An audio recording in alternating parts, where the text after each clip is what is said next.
me break down what's happening with Afghanistan and the weird spin that's being put out there by the left in this country.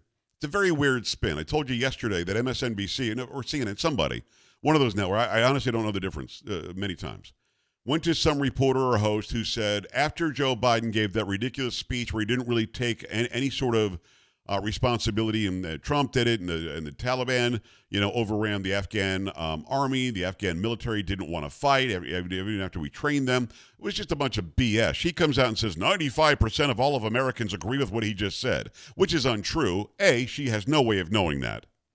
And B, 95% of Americans aren't anywhere near on Joe Biden's side in this thing. We see his sliding approval ratings. But having said that, I'm watching it, and I'm hearing how people are talking about it, and they're lying. They're just lying. Here's fact. I'm going to go just step by step go through exactly what happened after the attacks of 9/11. The attacks of 9/11 happened. It was pulled off by Osama bin Laden's the base. Al-Qaeda means the base, okay, in Arabic. Al-Qaeda pulled it off. It was years in the planning. They couldn't believe that they did it. They ended up pulling it off after training in Afghanistan under the cover given by the Taliban, which was the ruling, controlling government in Afghanistan, a ruthless, fundamentalist Islamic organization that made women shut up and cover up, and they were 50% of a man. Men had to grow beards. You couldn't have any music in your life. You couldn't dance. They blew up all the relics that were there in Afghanistan. They said, that's it. We're a theocracy. You do what we say or we kill you. We didn't do anything about that. We didn't care because Afghanistan is not the United States. You want to live that way, you live that way. We're not going to be the police officer of the world. But then when we found out that the Taliban gave cover to Al-Qaeda and to Osama bin Laden and to the bad guys that killed 3,000 Americans on 9/11, when we found that out, we went into Afghanistan to get the Taliban, goodbye, and to get Al-Qaeda.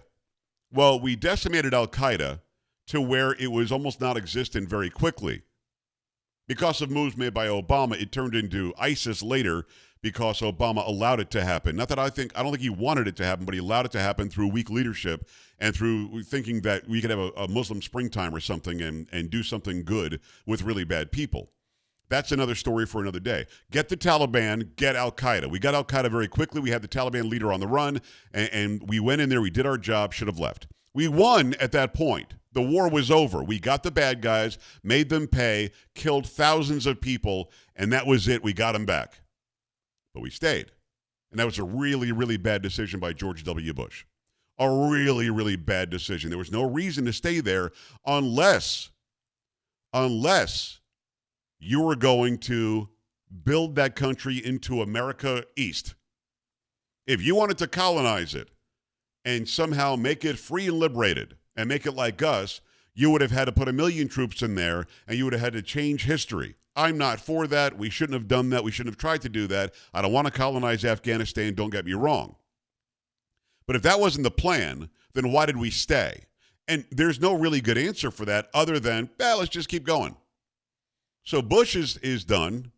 He does his 2 terms, and then Obama comes in, talking the talk, and then sets off this Arab Spring where you have rise to ISIS. We're backing off in Iraq, where we had to actually double down just to get that under control again. And we just didn't leave Afghanistan. We were still there. But Obama did something that made it even worse. It was already bad enough that George W. Bush kept us there for so long. We should have taken the victory and left. But Obama comes in and changes the rules of engagement to where our military members who are trained killers, we're going to kill you and win the war. Obama goes in there and changes the rules of engagement. You can't search out the terrorists. You can't shoot first at the bad guys. They have to shoot first at you and then walk up and down the street like you're the police force there in Kabul. Didn't make any sense. And by the way, when did it become Kabul when it was always Kabul? So he stayed even longer under Obama. Joe Biden was in Obama's ear for 8 years and could have said, listen, we got to leave, man. We got to get the hell out of here. Which he didn't say. We stayed, and we stayed, and we stayed. Trump ran and said, we're going to leave Afghanistan. There's no reason for us to still be there. And he finally worked out a deal to where it was going to happen.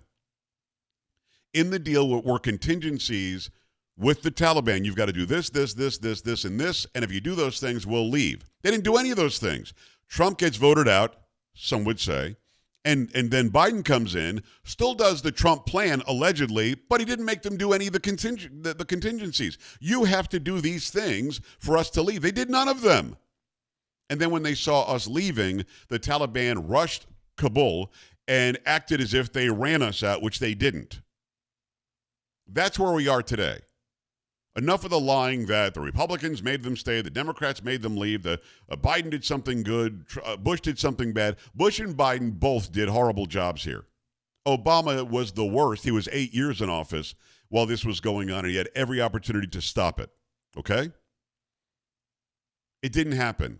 But now we're trying to lie that Trump set this in motion, which he didn't because they didn't go through any of the stipulations, and that Biden somehow just followed his plan, like he was forced to follow Trump's plan, although he didn't on the Iran deal, didn't on the Paris Accord, he didn't on the Keystone XL pipeline, he didn't on DACA, he didn't on anything on the border.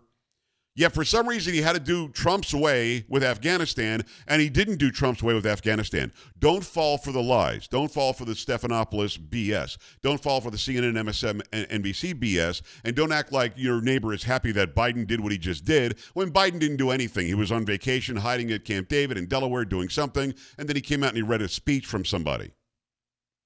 So make sure you know what's going on before you opine about Afghanistan at all.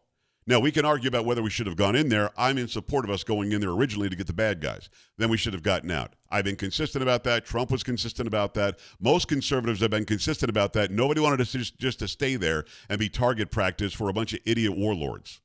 Your thoughts, 888-941-PAGS, 888-941-7247, joepags.com. We're coming right back.